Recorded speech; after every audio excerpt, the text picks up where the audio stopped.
potensi ada dua pasangan Capres 2024. SBY langsung mengkritik. Ini berpotensi untuk kecurangan pemilu 2024. Apakah kritikan ini serius atau hanya sebatas warning? Karena PDI Perjuangan, PKB, dan lain-lainnya, ayo tunjukkan mana buktinya bahwa ada terjadi kecurangan pemilu 2024. Bagaimana menurut kalian? Menurut analisis saya,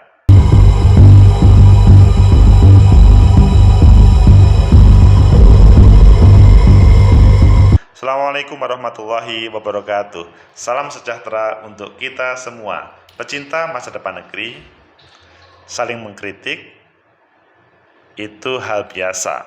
Memprotes itu hal biasa karena ini adalah alam demokrasi. Dahulu pada waktu Pak SBY jadi presiden, PDI Perjuangan dan teman-temannya mengkritik. Sekarang sebaliknya, ketika PDI Perjuangan menjadi presiden, Pak SBY mengkritik. Itu normal.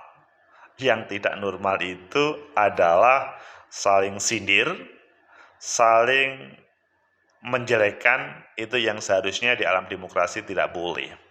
Ayo kita baca di beberapa media, dan selanjutnya nanti kita analisa sebenarnya apa sih yang terjadi antara Pak SBY, maksudnya Partai Demokrat, PDI Perjuangan, dan partai-partai lain. Pertama kita lihat di Detik, kritikan SBY soal kecurangan pemilu 2024 pengamat jadi blunder. Jadi sebelumnya ini adalah sebuah kritikan, namun selanjutnya kalau ini tidak terbukti malah bisa blunder. Selanjutnya di Detik juga, PKB minta Partai Demokrat sebut nama kader partai yang larang SBY AHY banyak bicara. Yang larang SBY AHY banyak bicara. Ya, ditunjukkan atau tidak ya? Karena biasanya saling menggertak di dunia politik itu hal yang lumrah. Apakah benar atau tidak? Kalau ditunjukkan, kalau tidak ditunjukkan, oke, nanti kita ikuti. Di Merdeka, keberhasilan Presiden Jokowi tak lepas dari kinerja SBY dan Megawati. Ini menyejukkan di tengah konflik antara para pihak tadi. Pak Prabowo membuat dingin suasana. Selanjutnya di Kumparan, gambarnya serius Pak SBY, judulnya cukup geram SBY pada skenario dua paslon cukup. Ini seri 1. Ayo pilih yang mana kalian? Oke, kita pilih yang akhir ya. Nanti yang lainnya bisa mendukungnya. Geram SBY pada skenario dua paslon cukup. Kumparan 26 September. Ini kalimat yang disampaikan oleh SBY pada waktu pidatonya. Saya mendengar, mengetahui bahwa ada tanda-tanda pemilu 2024 bisa tidak jujur dan tidak adil. Konon akan diatur dalam pemilihan presiden nanti hanya dua pasangan capres dan cawapres yang dikehendaki. Informasinya, kata Pak SBY, Demokrat sebagai oposisi jangan harap bisa mengajukan capres-cawapresnya sendiri bersama koalisinya. Jahat bukan? Menginjak-injak hak rakyat bukan? Pikiran seperti ini batil. Itu kalimat yang disampaikan oleh Pak SBY dalam sebuah forum besar Partai Demokrat. Susilo Bambang Yudhoyono, Ketua Majelis Tinggi Partai Demokrat, menyampaikan pidato emosional itu pada rapat pimpinan nasional Partai Demokrat di Jakarta Convention Center Senayan pada hari Kamis kemarin. Seru kan? SBY menurut Sekretaris Majelis Tinggi Partai Demokrat Andi Malarangeng mendapat informasi dari sumber terpercaya terkait skenario dua paslon cukup itu. Informasi itu, tegas Andi, dapat mereka pertanggungjawabkan kebenarannya. Informasi itu pun langsung disampaikan kepada SBY tanpa perantara. Oh, kalau begitu ini serius. Bang Andi Malarangeng yang menyampaikan ini serius. Ada yang berusaha mengatur agar hanya 2 pasangan calon yang maju di pemilu, kata Andi kepada Kumparan di kediamannya Cilangkap, Jakarta Timur. Skenario tersebut bagi Demokrat yang partai oposisi adalah hal yang mengerikan. Mereka berada pada posisi yang sangat tidak menguntungkan bila dihadapkan dengan koalisi gendut pemerintah. Namanya koalisi gendut pemerintah yang ditulis di sini. Kerugian inilah yang membuat SBY sampai merasa perlu turun gunung dan bersuara. Hal tersebut menurut Andi penting sebagai pesan moral. Partai oposisi harus teriak lantang dengan keadaan macam ini. Ujar Bang Andi. Ia khawatir wacana 2 paslon cukup adalah upaya pihak berkuasa untuk mengetes riak di masyarakat seperti yang terjadi pada wacana Jokowi 3 periode atau perpanjangan masa jabatan presiden via penundaan pemilu. Wah, semua kata Bang Andi itu tes. Bila tak banyak penolakan, bisa jadi Pilpres 2024 akan benar-benar digiring agar hanya diikuti 2 paslon yang diinginkan pihak berkuasa. Kami harus lantang sehingga mudah-mudahan tidak sampai terjadi. Karena lantang, urusan 3 periode kan surut, perpanjangan masa jabatan juga surut. Jadi untuk 2 paslon juga harus lantang, katanya Bang Andi Malarangeng. Selanjutnya, buahnya wacana 2 paslon sempat diutarakan Sekjen PDIP Hasto Kristianto pada akhir Agustus. Menurutnya 2 pasangan capres-cawapres adalah ideal di tengah pemulihan ekonomi pasca pandemi dan ketidakpastian global. Dalam konteks ideal, mengingat syarat menang pemilu tidak mudah, Indonesia memerlukan pelaksanaan Pilpres yang demokratis, cepat, kredibel, dan hanya berlangsung 1 putaran. Pemilu yang efisien, efektif, dan mampu melahirkan pemimpin yang hebat, kata Hasto. Ini langsung terjawab. Katanya ada kalimat yang ditampilkan. Apakah iya atau tidak? Ya perlu diklarifikasi juga ini. Ketimbang berlangsung 2 putaran dan memakan waktu lebih lama, wah ini. Kalau ini kelihatannya serta menghabiskan biaya lebih banyak, Pilpres didorong PDIP cukup 1 putaran. Konsekuensinya, Pilpres hanya diikuti 2 paslon dan itu diwujudkan dengan membangun kesepahaman di depan. Namun dorongan PDIP itu dimaknai Demokrat sebagai strategi licik, bahkan bentuk kecurangan pemilu. SBY menyebutkan sebagai skenario pemilu yang tidak jujur dan tidak adil. Oh, itu perkara awalnya. Jadi Bang Hasto pada Agus menyampaikan idealnya sih 2 periode. Apakah Pak SBY mendengarkan yang lain, yaitu informan lain? Kan bagaimanapun kalian tahu kan, Pak SBY itu adalah mantan presiden 2 periode.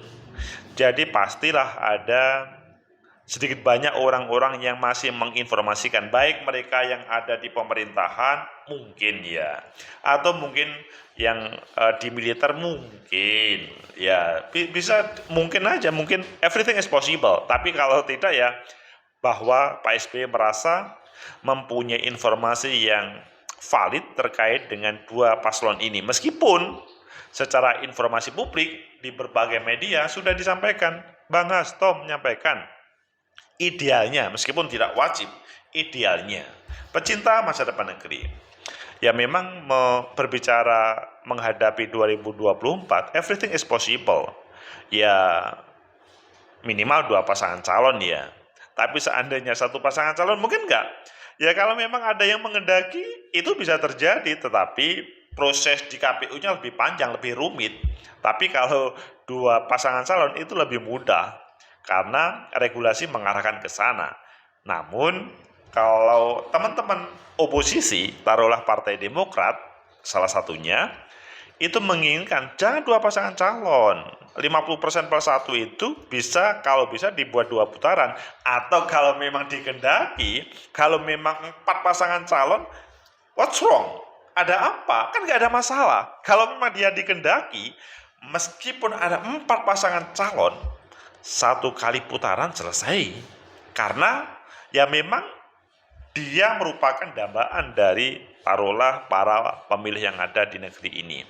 Pecinta masa depan negeri, tegakkan kebenaran, lawan ketidakadilan. Demokrasi ya kebebasan. Demokrasi itu tidak ada pembebasan.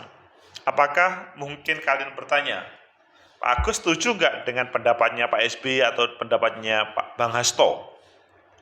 Dalam kesempatan ini tidak cukup kita ngomong sepakat atau tidak sepakat, bahwa menyiapkan pemilu 2024 itu siapapun diberikan kesempatan untuk mengajukan calon, meskipun ada pembatasan.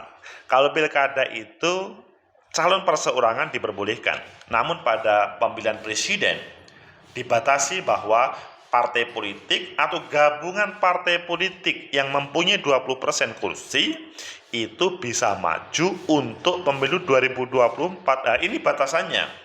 Meskipun kemarin sudah di judicial review, namun berapa kali judicial review belum berhasil. Sehingga secara legal formal ya sebatas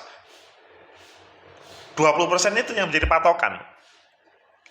Apakah misalkan rezim pemerintah ataupun pihak-pihak tertentu ataupun elit politik tertentu mau menghadirkan 2 pasangan calon, boleh atau tidak?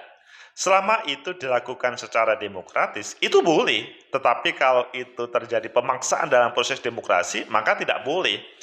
Bagaimana batasan untuk bahwa itu pemaksaan, itu demokratis? Ya, esensinya sebetulnya kembali kepada alam demokrasi itu sendiri. Selama rakyat diberikan pilihan terhadap para tokoh-tokoh, figur-figur yang representatif untuk menjadi calon presiden, calon pemimpin negeri ini, maka it's okay. Namun kalau hanya misalkan sebatas beberapa calon, misalkan 2 calon, dan itu kelihatannya tidak ada kecuali memilih dia, jadi keberadaan partai itu lebih dominan daripada keberadaan aspirasi masyarakat, itu menjadi masalah, problem besar. Karena apa? Di dalam proses pengajuan, ya memang regulasi kita masih sebatas di situ ya. Ini memang banyak yang memprotes dan di judicial review ke Mahkamah Konstitusi belum berhasil. Esensinya adalah pemimpin itu representasi dari rakyat. Sehingga yang paling tepat adalah bagaimana rakyat itu berdaulat dengan seorang pemimpin tersebut. Itu yang paling esensi. Dalam proses demokrasi prosedural dibatasi dengan, ya kalau di negeri kita 20% tadi yang produk hasil pemilu terakhir.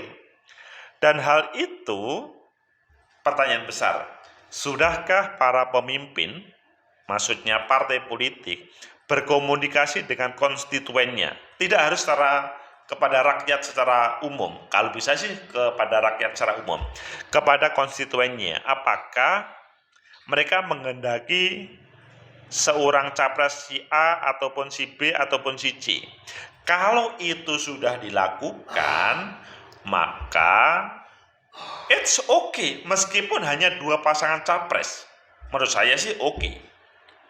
Namun kalau itu belum dilakukan, maka sebuah problem besar.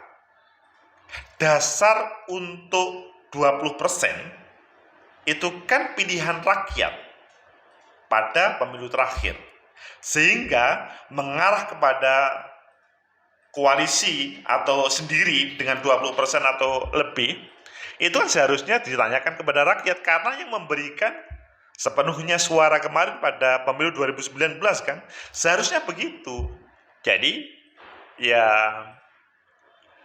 sekarang kalau ada sebuah partai politik sudah berkomunikasi dengan rakyat, siapa yang menjadi calonnya, dan kemudian dikehendaki, meskipun 2 capres, it's okay. Namun kalau belum berkomunikasi dengan rakyat, lebih baik tidak hanya 2 pasangan calon, dan lebih baik aspirasi yang tampil figurnya itu yang mampu untuk memimpin negeri ini. Jadi berdasarkan aspirasi rakyat. Sehingga apa yang disampaikan oleh Pak SBY Bang Hasto, semuanya sebetulnya masih dalam koridor untuk mencari terbaik. Ya, perang dialektika itu boleh-boleh saja, dan apalagi misalkan tidak sampai kepada menuding atau menjatuhkan. Dan nanti rakyat akan menilai apakah mereka akan hormat terhadap partai A atau partai B atau partai C. Pada saat ini, menghadapi pemilu 2024, teman-teman elit partai politik mencari cara yang paling tepat bagaimana rakyat percaya terhadap dirinya. Karena suara rakyat yang akan menjadikan seorang menjadi pemimpin negeri ini. Semoga bermanfaat. Like, subscribe, comment, and share. Sampai jumpa.